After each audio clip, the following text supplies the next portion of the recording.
logo quando você começou ali por 81, na década de 1981, né?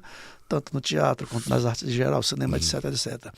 Havia, assim, uma grande dificuldade na distribuição dos filmes por falta de salas, né?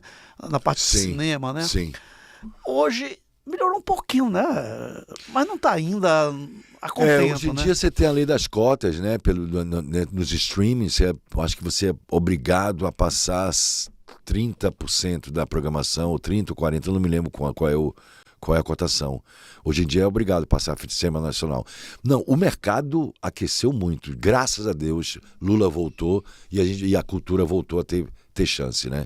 Então, assim, hoje em dia você tem financiamento. Até a própria Lei Paulo Gustavo, na qual eu ganhei, porra, sem isso eu não tinha como fazer o meu filme. Contar a história, que é uma história de Salvador, uma história cultural da década de 80, entendeu? Você não tinha mais aquela coisa de juntar os amigos lá no Troca de Segredo para montar. Hoje você tinha que ter um incentivo. Exatamente. Né? Não dá mais para juntar entre os colegas, não dá mais.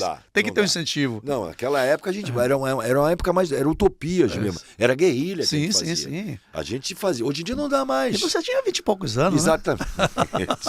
Chega um momento que a gente já quer ser um pouco reconhecido, e ter um dinheirinho para fazer suas produções, né?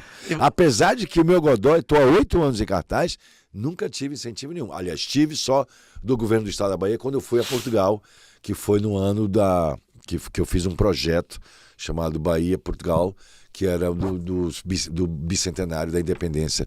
Eu fui com o Godó para lá e trouxe um cantor lírico português para cá. Eu fiz esse projeto, esse intercâmbio cultural. Que legal. É porque a gente tem que ficar criando, né, possibilidades de continuar fazendo o espetáculo, né? Enfim. Você é um espetáculo, né?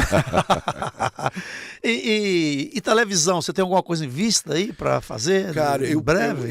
Eu não tenho feito nada. Essa televisão só a Pensão Ludovico, que vai entrar em cartaz, vai entrar no ar no segundo semestre na TVE. Mas não tenho corrido atrás de televisão. Novelas, por exemplo, aí. Não tenho globais, corrido, como você participou. Eu não tenho posto o meu currículo, não. Estou ficando mais concentrado no cinema e no teatro. Eu gosto mais do cinema e do teatro. Pela sua história, me parece que eu não gosto muito mais do cinema e do teatro que a televisão. Não, né? Com certeza. A televisão é mais... porque, sabe por quê? Sabe por que é isso? Eu gosto de arte. Eu acho que televisão é produto. É verdade. Cinema é arte. Teatro é arte. Televisão é produto. Eu não gosto... Quando vivi 11 meses no Projac, fazendo Laço de Família, eu falei assim, meu Deus do céu, o que é isso? Eu não quero isso. A gente recebia o roteiro, tipo 10 da noite, para filmar, para gravar 6, 7 da manhã. Cara, você também falou umas coisas que eu vi, o Bem-vindo, a gente está falando Bem-vindo Siqueira, ele dando uma rede social, falando exatamente essa questão da televisão, essas coisas que você está falando. Sim, porque não tem...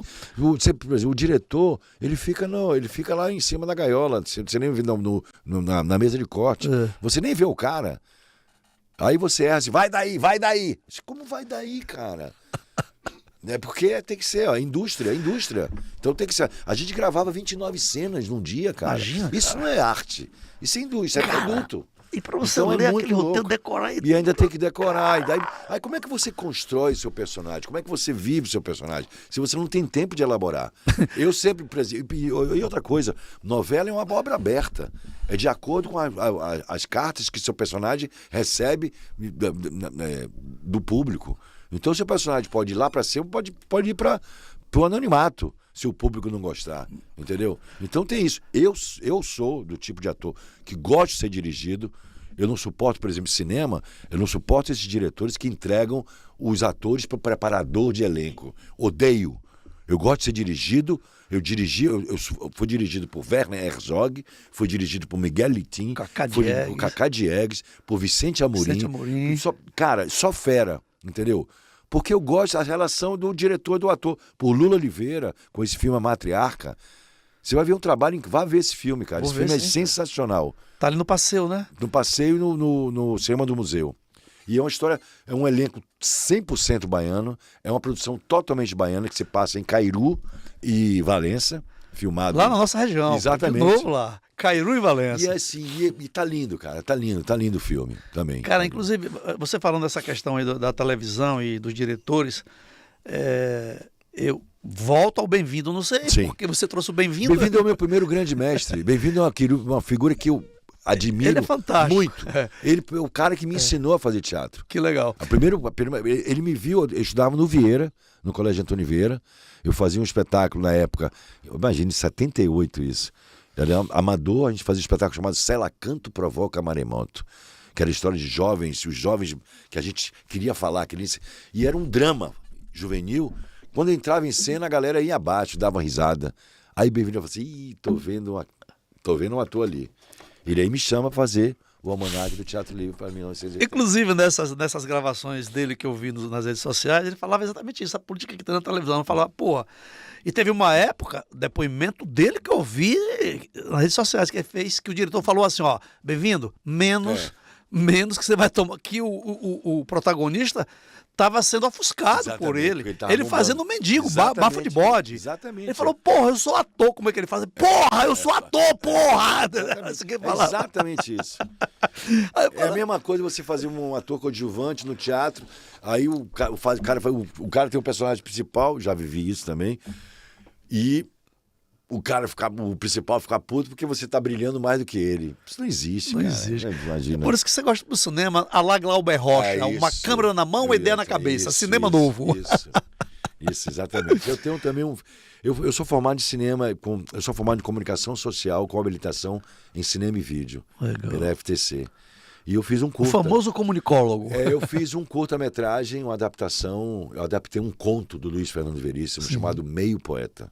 Olha só. Que é a história de um jovem casal que volta da lua de mel. O menino vai trabalhar, a menina vai para casa dos pais revelar um segredo que descobriu do marido na noite de núpcias. Opa! Descobriu que o marido é poeta. Isso causa um transtorno absurdo na família. A poesia é lida como uma droga. Eu sei que você vai fazer alguma ode, algum soneto. Não, com minha filha não. É muito bom, cara. Cara, ô Big, esse cara, como eu já posso falar aqui no ar, né? É foda, você é foda. Ele vai falar um negócio aqui. Porra, descobriram. Eu já tô aqui pensando, porque eu não via. Você já pensou que era outra coisa, né? Descobriram que o cara era poeta. Chama-se Meio Poeta. Poeta. Eu adaptei para o cinema esse conto, Luiz Fernando Veríssimo. Esse conto eu li em 87, quando eu morava no Rio. O Jornal do Brasil tinha um caderno chamado Revista de Domingo, e todo final de semana tinha um conto do Luiz Fernando. Eu olhei esse conto e eu falei assim, misericórdia, cara, isso é muito bom. A poesia é como se fosse uma droga. E aí guardei numa gaveta. E aí quando eu fui fazer a minha faculdade em 2004, 2007, que eu fui fazer meu TCC, que tinha que ter um filme, eu falei assim, eu vou adaptar agora. Eu adaptei, mandei para Luiz Fernando Veríssimo para ele me autorizar, ele autorizou, pirou, e depois eu mandei o filme para ele. Que legal. Cara. Sensacional. São as minhas histórias. E os meus projetos sempre levam muito tempo. Porque tem tempo de maturação. A arte precisa ser maturada. Ela precisa ser pensada, precisa ser sentida. É por isso que eu não gosto da televisão. Porque na televisão você não sente. É o que você fez com o Godó, né? É o que eu fiz com o Godó. É o que eu estou fazendo todo dia você pegava, olhava. Esse meu projeto do Circo Troca de Segredos também tem 15 anos. Esse Meio Poeta eu guardei na gaveta também durante muito tempo, até chegar a adaptar ele 20 anos depois. Enfim, é isso. É por isso que eu não tenho peças de teatro. Eu estou há 8 anos em cartaz com esse espetáculo, então eu levo 8 anos. Eu fiz um espetáculo chamado Porcos com Asas. Quando eu saí daqui, quando a gente saiu do circo, eu fui para o Rio de Janeiro montar um outro grupo chamado Lá na Vevá. E a gente montou um espetáculo chamado Porcos com Asas, que foi o primeiro espetáculo com temática adolescente. No meu espetáculo a gente falava do primeiro beijo, da primeira enrabada, do primeiro beijo homossexual masculino, feminino. E era uma loucura, o espetáculo revolucionou. E era tudo garotado, a gente fez 100 cidades no Brasil. Eu conheço o Brasil, por causa do teatro, que a gente foi de Belém do Pará até Pelotas, cara. Conheci o Brasil inteiro com teatro, cara. Ailson Lino convida, novidade e informação pra melhorar sua vida. Podcast Ailson Lino.